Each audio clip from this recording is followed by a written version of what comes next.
Break it down, yo! Hala, karong butaga mga kapuso, makijive kita sa patsadang talento sa atong makauban. Sanglit siya lang naman ang labing unang beatboxer dinhi sa Cagayan de Oro City. Ato i-welcome si Junray Jong Jr. Yap. Junray, good morning and welcome dinhi sa At Home with GMA Regional TV. Kamusta ba? Yes, good morning, Sai. Okay ra kayo ko. Good ra kayo. Bisag pandemic, laban lang gyapon, no? Jun, unang-una alang nasab sa among kasayuran, unsa ba kining ginatawag nato na beatboxing ug paunsa ka nasulod ni ini nga hilig? So, Sai, ang beatboxing is usa gini siya ka element na pwede ta mag-create og music gikan sa tong bakba og tingog. So, mo na siya ang beatboxing na mag-create og music pwede sa tong bakba na without instrument. So, mo ang beatboxing.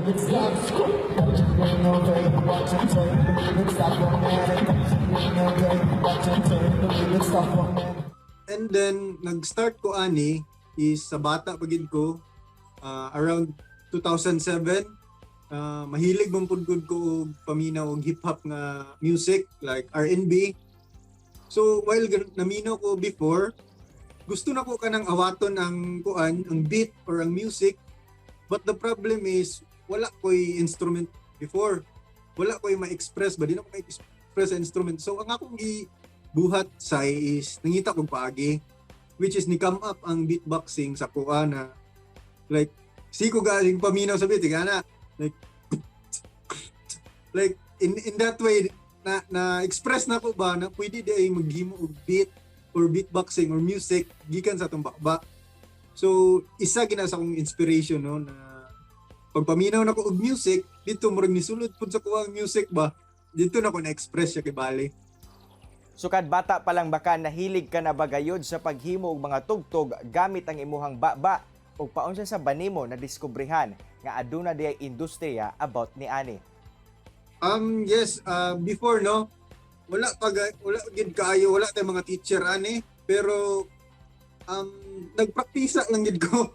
Nagpraktisa lang gid ko ani Sai. Gi-attempt na ko kanang furnish every sound.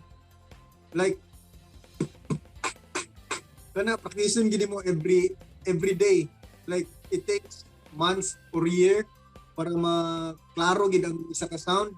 And then mo ginaang paagi para mahasa ibali ang imong beatbox.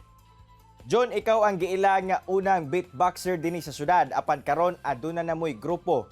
Give us a little background about sa inyuhang ginahimo. Sai, naapoy grupo, no, sa beatboxing, specific lang siya o gingalan gini nga CDO Beatbox. Design gini siya para sa mga Cagayanons nga parehan nako nga musuporta ni nga grupo sa tanan nga mga beatboxers, young beatboxers diri sa Cagayan. So mo nang isa sa among advocacy ibalik. Sa mong grupo, unsa-unsa ba ang mga challenges nga miabot sa inyuha o giunsa ninyo kini paglampas? Unsa sab ang maingon nimo nga maayong butang nga hatod sa inyuhang pagmugna ni ining grupo sa mga beatboxers? Okay. Ang paghimo gid ani, no, nagi mga challenges pod kay first, no, the beatboxing itself is very specific siya na element. Ang uban, no, dili makasabot or mawirduhan sila kay unsa ba gid daw na wisik-wisik ra sa laway. Pero ang ato lang yung kuan nun, which is music gid siya gikan sa tuwa, built in, and then ato lang i-practice. So in that way sa group, ma-unite me, mas stronger me. Naay mga bash, naay mga critics, pero dili na lang namo na ginamind, no, na overcome na mo kay nagkasinabot man may malipayon man may ani nga grupo. So mao to. John, unsay ba imong mensahe og tambag ngadto sa mga aspiring beatboxers dili lamang diri sa syudad apan sa tibuok Mindanao? Oo. Ang message lang nako sa tanan beatboxers, especially the new generation, og sa mga sa tanan aspirant beatboxers, padayon lang gid mo kay this way I can say na mao ni ang future, no, without instrument creating music. So padayon lang, practice every day, and napod tay mga beatbox tutorial sa gustong katuon. Natay beatbox tutorial sa Beatbox All Star YouTube. Og syempre, una kita matapos makapuso, di ta mo sugot nga di makadungog sa patsadang routine ni Junray. Busa makapuso, ania na siya.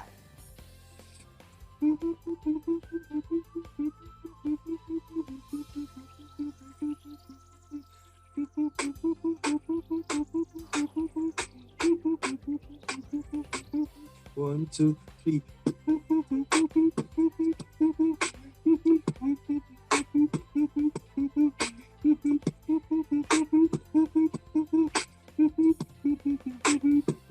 One, two, three, four.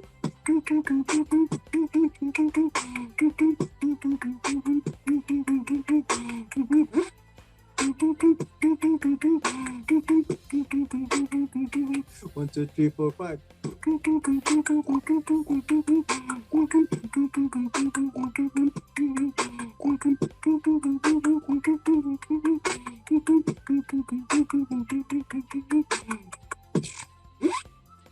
That's all. Break it down, yo! Oh yeah!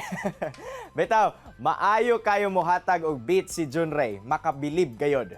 Daghang kayong salamat, Jun, sa imong oras nga gihatag dinhi sa At Home with GMA Regional TV og more power sa imuhang karera. Yes, daghang salamat po Sai ug salamat sa opportunity. Thank you so much for inviting me. Mga kapuso, chillax lang mo kay mo balik pa ang At Home with GMA Regional TV. Kini ang At Home with GMA Regional TV.